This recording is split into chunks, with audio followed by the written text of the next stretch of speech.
Ladies and gentlemen, welcome back to the Shirtless Plantain Show. This is your host, Mitch. I am It's the here. gold medal edition. It's the gold medal edition. I'm here with Emily. Hi, Emily. How are you? Woo! I'm feeling good. This is the podcast where I get to take a victory lap for the first time, being correct for being an optimist. Let's fucking go. It's the first time an optimist has ever won. Well, the funny thing about that is, we both win. Yeah. No, but I win a little bit more because I get to say I was right the whole time, and I was like, I don't really care about this Costa Rica draw. We're gonna win gold no matter what, and then we won gold no matter what, and that's what happened. Not the Costa Rica draw. When we drew in the Costa Rica. No, I'm kidding. I know, I'm just joking. Okay. I'm just remembering, this long journey to the podium. That truly feels 7 years ago. I'm actually 40 years old now. Yeah. This has been quite a whirlwind of a tournament. 6 games in 16 days, I think it is. Yep. Which is just fucking crazy. The U.S. played mostly the same lineup throughout the entire tournament, bar a change here. Despite all of our protestations. Yes. And you know what? Hindsight 2020. I'm not questioning Emma Hayes ever again. The thing is though, is that we were like, oh well, it worked out. I'm like, but it didn't have to fucking be this way. And I still think we could have ended at the same place without it being so fucking brutal. But whatever. Hey, no long-term injuries out of this. Like you don't fucking know. Okay. We don't know. We didn't see anyone on the U.S. team go down on a non-contact injury during the game. So we can those are our thank our lucky stars for that. Yeah. So to talk about the game today, the U.S. beat Brazil 1-0 in the final of the Olympics. The same scoreline as the W Gold Cup final. Yes. But also the same scoreline of a lot of these games for the U.S. And to start with the lineup, Tierna Davidson was back in after only playing one of just the first half last game. And then the one change was your favorite player coming in, Corbin Albert. Don't even joke about that. All right, well, I won't joke about that. For Rose Lavelle, which I think was like when I was reading through the lineup. Which, by the way, I hate how the U.S. does their lineup graphics. I just have to I have to. My brain does not work to okay. Alyssa Nair, Trinity Rodman. Fuck, I don't know where's everyone going. I don't know where everyone is in this lineup. But it was surprising. So. Yeah, it was surprising to see Corbin in for Lavelle. That's a word for it. Considering Lavelle's, injury record, which we've talked extensively on this podcast about. She's wearing a leg sleeve at the Olympics. It wasn't, I guess, totally shot. Does this strike you as more of a fitness move or a tactical move by Emma Hayes? Well, tactically, I think this would work against us in the way that tactically it did work against us. Yeah, it was not good. If it was tactical, great. But I have to think that it's a fitness issue. I do know that last game it was a question whether Rose would be able to go. She started and played, I think, 60 minutes or something like that. So for her to be on the bench, maybe it was sure, maybe she can play if she has to. But that's me putting a silver lining on it. This is me enough. being because my first reaction, I was like, you gotta be so fucking serious right now. Fucking Emma Hayes. You want me to fucking hate you so bad. This is her desires for me to never like her. And that's more comfortable for me, actually. Well, I can't say that this worked out tactically, but the result worked for us, the first half, which is good. I think we're lucky. We have to say that we're lucky. very easily, Brazil could have scored. They had so many chances, probably unlucky not to. They had an offside goal. And then our goal we can talk about, but well, we're not going to get there. You're jumping. I have notes, sorry. Emily. I'm so sorry. But this is the first structured Olympic podcast. Sorry. I have notes. We're going to start with the first half. Yeah. And I think the biggest thing that jumped out to me watching the first half was Brazil's press. It was fucking scary, especially at the beginning of this game. They created a lot of chances by making us turn the ball over. Their first line of the press was very, very hard to get through. I thought once we were able to get through the first line of the press, it was a little bit more open, but we still were not finding a lot of the space in behind that we really want to find with our front three being so fast and being able to be so effective in that open space. There was one opportunity for Mallory Swanson in the first half where it was a breakaway where she didn't put it away. But Brazil's press was so impressive, and it was very, very scary. I know you weren't feeling optimistic because you never are, but how were you feeling watching that first half? No, this is the funny thing, is that against Brazil, I was like, my rational brain was like, we should win. Like, I just know this, and then it turns out to be like the toughest, most uncomfortable, first half that we've played in this Olympics. I was nail biting for sure. This was nerve wracking, and I was like, they probably should have scored. Like, and we deserve what's coming for the way that we've set up here. Because it was not set. I think Naomi Girma looked a little uncomfortable, but we do have to say the sun was like glaring into their eyes in that first half. I think you could really tell that was a big issue for them in trying to defend. Yeah, I also think it was, we talked about the sprint that is this tournament. I think Naomi Girma, understandably, looked a little gassed. And I don't exactly blame her. On the goal that was called offside, she got fully beat, which is not something I've seen from Naomi Girma very much. We're very lucky to have that called back. But I also think that the rest of the back line stepped up, particularly the fullbacks, because Brazil really wanted to attack with pace, and I thought both Emily Fox and especially Crystal Dunn had fucking phenomenal games as a whole, but especially in the first half when Brazil was really on top of it, really controlling the game. They both have great games and great tournaments. I don't think Fox has gotten the recognition she deserved, but Crystal in particular, she's just like looked so re-energized and just like so engaged since I think last World Cup, she was not looking her best. She hasn't looked her best in this tournament. She's just been like just grinding for every ball, like always winning her duels, and just like digging it out. Impressive on both sides of it. She like one of our best players of this tournament for sure, if we were going to do like a power ranking. Yeah, absolutely. We do have to give a little bit of a shout out to Mateus, who can't join us today, as a avid Brazilian American. He's a fan of both teams, but he has said on the Soccer Edition that he can't resist rooting for the yellow and blue as soon as he sees that on the field. He was texting us during the game, and he was getting so bothered by Brazil's diagonal balls in the second half. And particularly in the second half, but it was a thing in the first half too, and Crystal Dunn was able to like lock it down every single time, because shockingly when you throw a ball in the air for like 15 seconds, it gives a lot of time for the defense to kind of react to that and move to that side.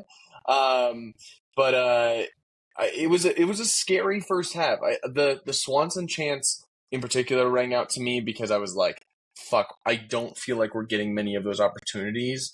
And it's always scary when you don't score one of those opportunities, especially if it's something you're really good at. Mallory Swanson's great at scoring on the break and having that kind of space, like we saw in the second half. And it was a little bit scary that she wasn't able to put that away. I would say Tarciani from Brazil did. I think if she hadn't gotten there and made it really uncomfortable, I think maybe that would have been a different. Maybe that would have been a goal. For sure. I do think that the U.S. needs to fire their set piece coach, because I keep hearing them talk about having a set piece coach. Apparently, it's the guy from apparently it's the guy from the men's national team who was with them. And he's actually done a good At job with the the men's Copa national America. team.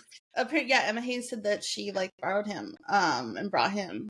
But I think partly the service hasn't really been there. But there have been some weird calls to like go short in certain situations. Mm-hmm. But yeah, the service today, unfortunately, was not very good, but it hasn't been very good at all tournament. So I think that's just something that is just gonna have to be worked on. I don't think they've had the time. They haven't had the That's luxury fair. of time Yeah. to like really drill in and like take particular care on these certain things. But yeah, unfortunately. But Yeah, I think it's also that's one thing on the, I guess, list of things to improve to go going forward. yeah. I mean, they say on the broadcast in multiple games, and this one including, that the U.S. has not scored a direct free kick. We've scored one in the last 4 years. Honestly, Julie Foudy was like, I feel like she's been trolling Lindsay Horan all tournament a little bit. Yes. Because of, I mean, if you look back to that Lindsay Horan quote that she had The Athletic that was like, Americans are stupid. Like, American soccer fans are not smart. She was talking shit about Julie Foudy in that quote. She said, my mom doesn't understand. Even my mom doesn't understand. She was talking about shit about her mom and Julie Foudy. She said, my mom doesn't understand, like, she thinks I played a good game because Julie Foudy said I did on the commentary or something. So she was basically saying that Julie Foudy also doesn't know what she's talking about, which is like, sometimes it's true. I thought Julie Foudy was excellent throughout the entire tournament. Every single time I've heard her on commentary, I really loved what she had to say. I thought she was great. I'm just saying, I think she was trolling Lindsay. Yeah, I can't say the same for Lindsay Horan's performances throughout the entire tournament, who I thought was very subpar. And being from Colorado won't save her from me talking shit about her on this podcast. This is where he's clear-eyed. His bias is falling away. Yeah, I only got clear Colorado bias for Smith and Swanson. It fades a little bit when we start talking about Lindsay Horan, who the amount of times I was sitting on my couch watching this game and went, Lindsay, or just like something like that, where it's just like, what are you thinking? Like, why are we putting that much pace on the pass? Why are we turning there? Like, what? That's the next stage of this team stepping up, is evolving her out of the team by 2027. That like has to happen. Has to happen. And I do think this is another silver lining, because I was like, there's no fucking way Corbin's gonna be able to stick around with the kind of talented midfielders that we have coming up. They just need a little time. I mean, like the teenagers we see in the NWSL are fucking cooking. Like Claire Hutton, Kennedy Fuller, like, and then we have Lily Johannes. Like, we have a lot of young midfielders who I think by that time, and then Troy Bethune, Hal Hirschfeld. Like, I just think obviously Jaden Shaw. Jaden Shaw, fucking Christ, man. I think, I think the one luxury that Emma Hayes has now is time and a deep pool and time to develop the pool. And that we will, like, right now we just didn't have any options, clearly. We didn't have the time. And I don't think, I still think with the right balance, like Lindsay, probably, like, her shortcomings would have not been so put on display. So that's one thing. So, but you can hate on her for sure. Yeah, for sure. Credit to the team as a whole, though, because that first half was very, very tough, but we got out of it at 0-0, which is they played hard, and they deserved to be going into the half at 0-0, despite the fact that Brazil was a better team in that first half. One thing I do not like about this, like the midfield conversation, right, real quick before we move on to the second half, is I don't like that Sam Coffey's getting grouped into it, because I thought that she's been fucking excellent throughout the entire tournament. She is truly one of my favorite players in the world, men or women, to watch, because I just fucking, like, I love a lone six that can do a job like her, of just being able to, like, turn on the ball out of pressure, finding the right pass, and then also being so stout defensively. It's just wonderful, wonderful to watch. Let's get into the second half, where in the 57th minute, Mallory Swanson got ultimately what is the winning goal for the team. Talk us through it. What'd you think of the goal? I mean, controversial, right? Bye. I think that we saw fucking Corbin Albert do something right, for a change, and played a ball it's to Sophia Smith, and she was offside, and 100%, and she probably should have been called off, but Soph did not touch it, and that let Mal take it, and she finished the ball. I do think that Sophia Smith was influencing the play there, so I do think we saw. I can't remember where we saw a very similar goal happen in the Premier League. I think it was like Tottenham or something like that, where it was. I think that's the kind of offsides that I have less of a problem with. I guess so, but it's just kind of, and I do think it's on players not to stop, like, playing until the flag or whatever. But it in most cases, I do think they probably would have called it that way. I'm thrilled they didn't. Yeah, I know, but I feel like it would have felt hard done by because Soph doesn't touch the ball. Like I guess, is she arguably part of the play because she's close to it? Yes. She does not touch the ball, and I think that absolves her from being in an illegal position. Brazil fans might have something to say about it. I might be saying something different. If Brazil scored that, I don't know. I think you would. I think you would be. Honestly, I think that is like a perfectly fine situation. I think it's like she had some really effective movement. She started the play off sides, and she didn't touch the ball. She wasn't like, she didn't run a pick. Like, she wasn't like, she was running up onto the ball until she saw Mal.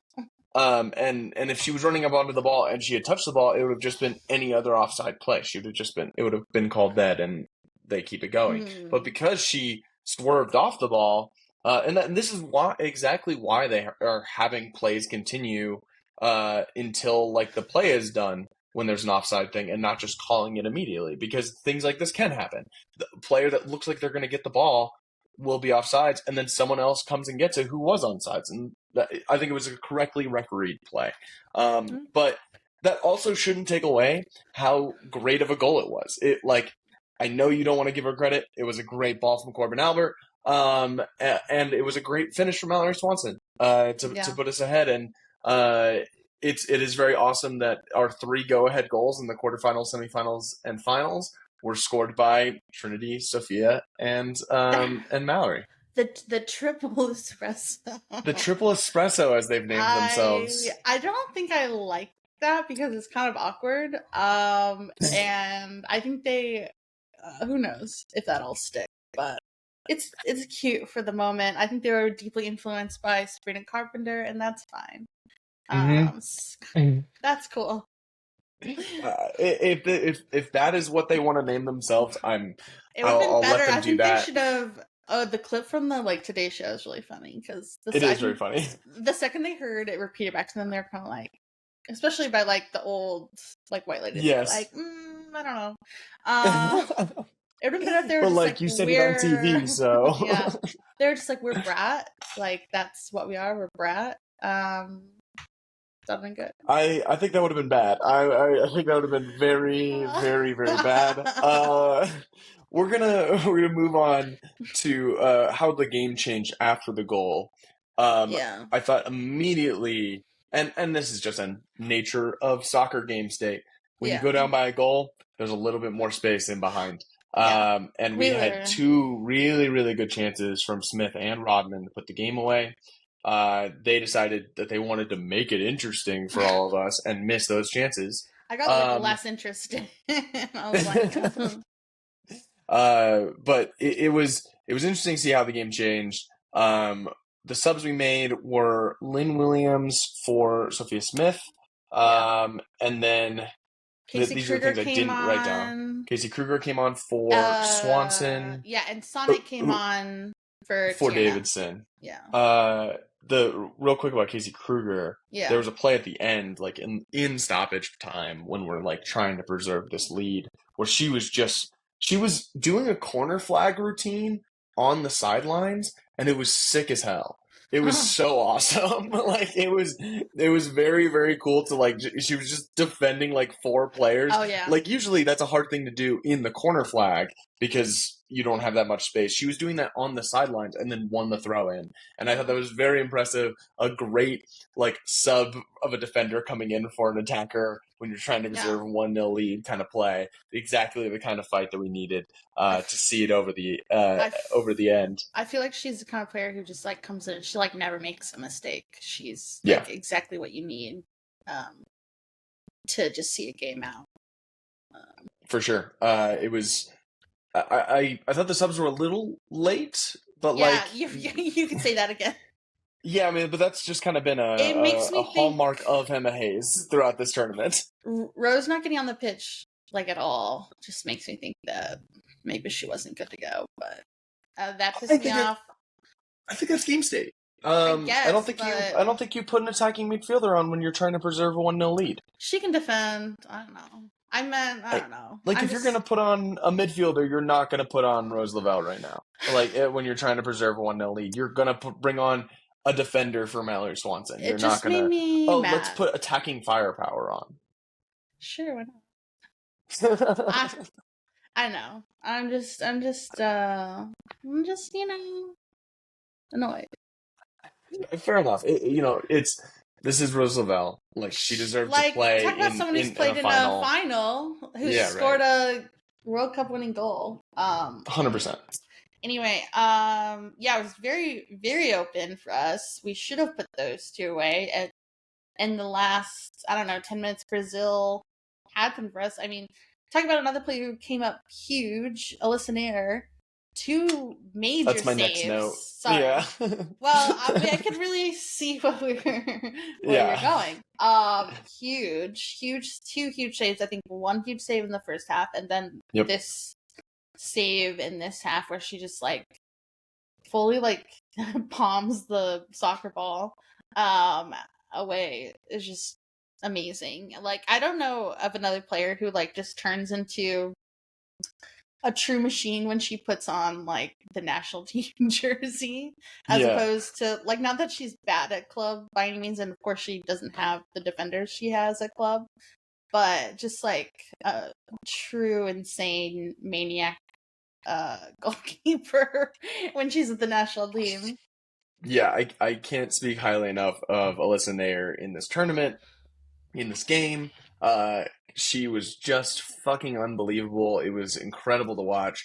It'll be interesting to me, I think, to see who wins Golden Glove between her and Berger, because Berger had such a flashy tournament with like, especially with penalty shootouts for Germany. But the fact, like, correct me if I'm wrong, did we concede like 1 goal the whole tournament? We conceded 2 goals the whole tournament.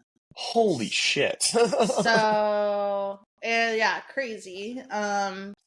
I do think maybe the consolation against Australia, and then the one to tie it against Germany. Yeah.